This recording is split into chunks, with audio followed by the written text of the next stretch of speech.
119, The Transformation of Britain, is a first-year module that examines change in Britain in this period. It takes different perspectives: the political, the cultural, the economic, the diplomatic, and the social. It's taught in a series of lecture blocks, each covering about a 50-year period. Each of these blocks is delivered by a lecturer with a specialist knowledge of modern British history. Often, the lecturer's research is also reflected in these themes. Now, the ground that is covered in this module is no doubt familiar. We encounter British history everywhere we look. We study it in school. We encounter British history when we walk down the street, in cities, towns, and villages, even in the countryside.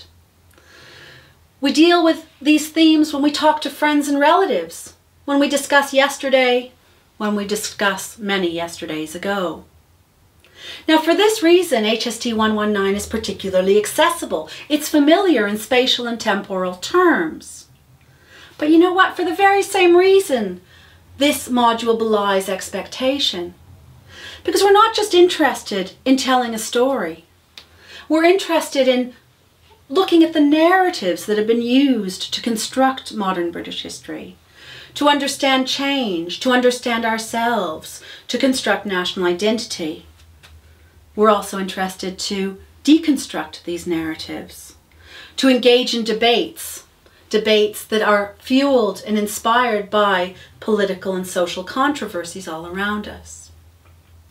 Now, unlike Britain's European neighbours, Britain never experienced a revolution in this period. Change was gradual and evolutionary, and this was fundamental to British national identity. Britain was never invaded. Britain was never militarily defeated.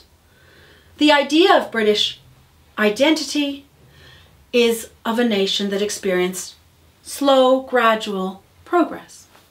And of course, we come to question those things. The main themes that we look at are the transition to mass democracy, the contest between different identities based on class, race, and gender,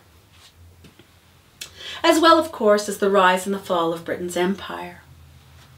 Now, the module is taught with 2 lectures per week and 1 seminar. In your seminars with your seminar tutor in a small group, you discuss the themes that have been raised in the lectures, often with the use of primary sources.